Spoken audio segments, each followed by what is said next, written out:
driving. Hope comes and stops us in our tracks. Bravely we prove in our striving, trudging together each day.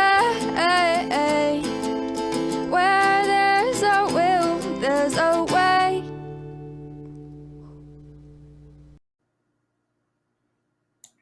Good afternoon, fellow trudgers. I'm trying to decide whether I want to share it anywhere. It's just going to be a regular live, believe it or not. So, yeah. Hey, Michelle. Hello, Mr. Mister. Remember that band, Mr. Mister? Yeah, back from the 80s. I just now remembered that. What happened to them? I don't even remember. What was their... Oh, now I have to try and remember what their song was. Mr. Mister. Broken Wings. Good duh. So take these broken wings and learn to fly again. Learn to love so free. Right? I'm more of a backup singer than I am a lead singer. I'm actually thinking about getting into some backup singing just because I enjoy it and I need something. So as a person who's been homeless a few times, and as somebody who's worked with everybody from the homeless to, I've worked with very, very rich people too. The thing is that it doesn't differ much. It doesn't. I mean, where you're at and things like that. But it may take some people more time. It may take some people less time. So we're going to talk about this a little bit. And this is coming from the podcast. I wanted to put it out today, but I'm only allowed to convert so many things in a day because it's free. So it's got to wait till tomorrow, which is fine. That's how God wants it. But he runs a sober living. And what I really, because you guys hear me harp on sober living and stuff. So I like it when I find one. Okay. They're in Michigan, but what they do is they have their program, right? And there's different parts of their program. But what they do is they meet the person where they are at and figure out their needs first. So I'm going to use this as an example on how we reintegrate back into society, maybe using a sober living house. There's a lot of different ways that we can do this. So welcome to the Daily Trudge. My name is Dion. I love my name. I used to hate it, but once I got a little bit older, I'm like, I have a cool name, man. I have a cool name. Thank you, Grandma. My grandma named me. She had a crush on Dion Bonaducci from Dion the Belmonts. That's how I was named. I was born the same day Jimi Hendrix died. I have a lot of musical components tied to me, and I love music. So for me, the first time I got sober, I was 18. Okay. Now, it did not take long before I was on my feet again. Maybe a week. And my head was cleared by then. Okay. I was 18. I hadn't been drinking all those years. Okay. But here's the thing. It was a year program and I did stay for the year. I stayed for the full year. But we would have people come in, okay? And some of these guys have been living on the streets for years. You know, maybe they've been living on the streets, let's say 4 years. Okay. The workplace has changed in that time. I went back to work last year. It was totally different. They're like, do you have all these shots? I'm like, yeah, where do I go for my drug test? Oh, we don't drug test. What? I'm coming to work at a detox. You know I'm an alcoholic and you're not drug testing me. Thought that was a little weird, right? So some people can bounce back. So let's say I have somebody at detox, right? And they're 23, 24 years old, but they bounce back pretty quick. I'm probably going to be able to use sober living in that case. Okay. I'm probably going to be able to utilize sober living because this person can actually work. Okay. Now, let's take that other person that's been on the street for 4 years. It's going to take this person closer to 6 months to a year to recover. Okay.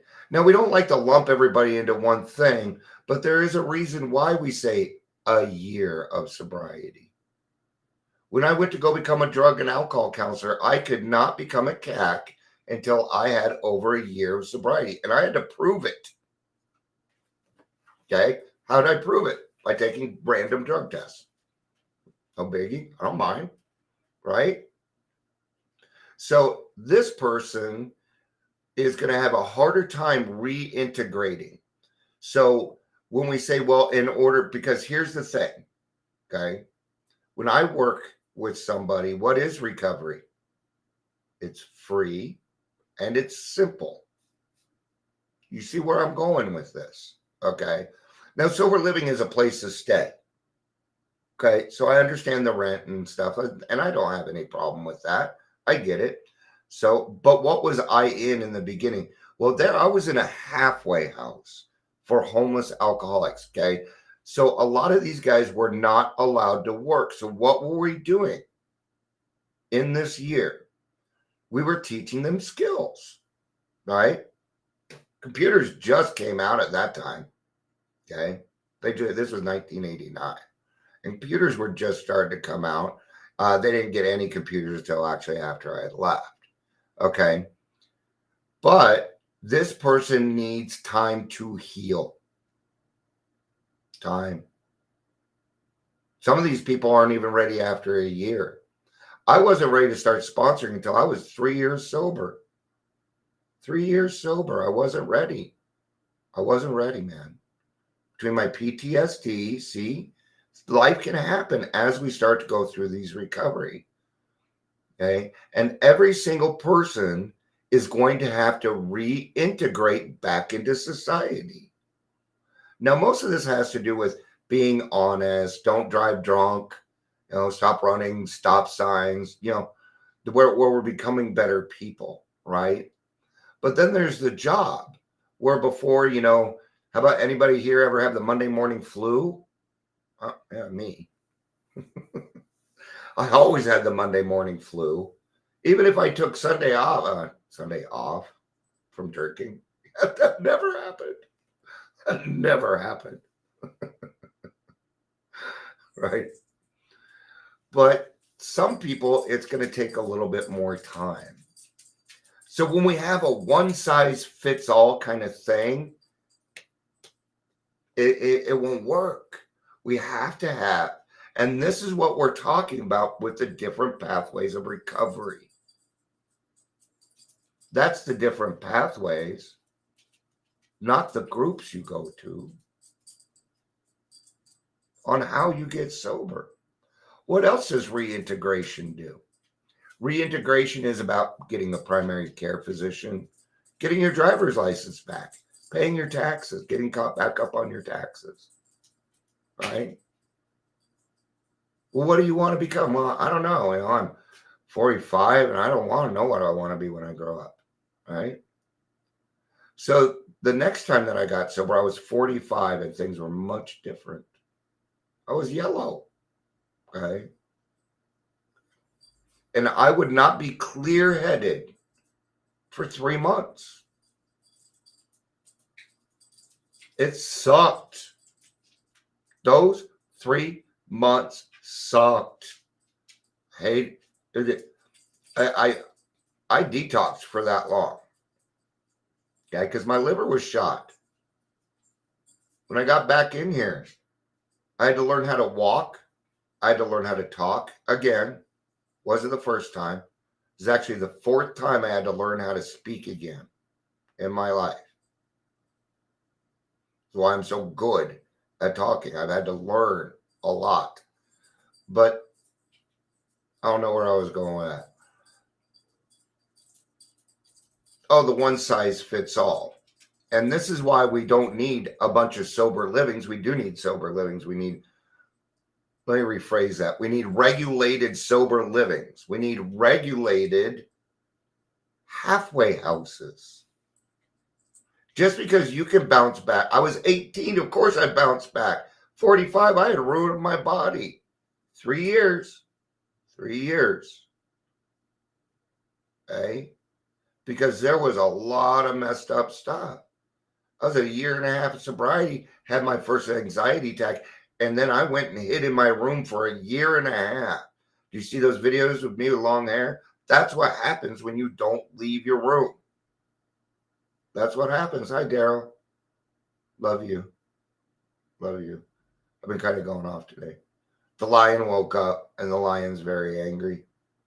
And the lion's not very angry. The lion has had enough. So it's time for me to pull out the dangerous part of Dion. That doesn't mean I'm going to hurt anybody. No, it does not. Okay. Here's the thing. I don't fear anybody anymore. I don't fear anybody. I'm off topic. So that's why we meet people where they're at. And when I say we don't need more of this, we need halfway houses. Okay. What is a halfway house? A halfway house is for people. There might even be people using drugs and alcohol. Yeah, sure. It's a halfway house. Okay. But they're moving forward to get off of these things. Okay. So this can look different for different people. Me, what I did is I did detox and AA. That was all I needed. I've been to treatment twice. I worked in treatment. I didn't need 30 days of vacation. I didn't. And you don't need treatment either. Sorry, but no, you don't. I just listened to a guy who's in a halfway house in Pueblo, been on the streets 3 years, and he's 4 years sober. So don't you tell me. Don't tell me. I won't hear it. Okay? So we need halfway houses. We need reintegration. That's what we do. And it costs nothing. Well, detox might cost you something, but detox is pretty easy to pay for. Get Medicaid. And I'm just talking Colorado. I don't know how the rest of the states work, right? And this is a matter, okay? I mean, what I'm talking about are actually the directions in here, right? So I got somebody, they're shaky, right? Around here, I don't have a detox. So where am I going to send them? The hospital. They don't treat us very well. They're just going to think you get the wrong doctor, you ain't going to get no help. You're not going to get any. And the more you try and get help, they'll just red flag you. I'm red flagged. I tried to sober up so much, and because detox wasn't really available, I got red flagged as a pill seeker. Yeah. That's why we don't need those. What we need is a detox run by people in recovery. That is how it works. It's the only way it works. One alcoholic helping another alcoholic. One alcoholic helping another, period. Yeah. Some people need more time. Okay. Some people will never return to work again. I'm supposed to be on disability. I've really got to get over my ego on that. I really do. I don't do it because it makes me feel like less of a man. So there it is. Don't tell my wife. I'm kidding. She's probably even listening. That reminds me, it is our anniversary today. It is our anniversary, 14 years that we have been together. It is also my original sobriety date. I got sober the first time 35 years ago today. I've been around this program for a very long darn time. And I got this weird feeling that I know what I'm talking about. Right? So thank you. So this is the way it usually goes. We're in detox. Okay. We usually need detox. Good. You know what? Everybody, I'm sorry, but every alcoholic should experience detox because it gives you the sense of not wanting to go back. Okay. But you do get to go back when you're sober. And you know what's cool about going to detox when you're sober? They let you leave. You're one of the people that buzzes the door. Reintegration. That's why. That's why.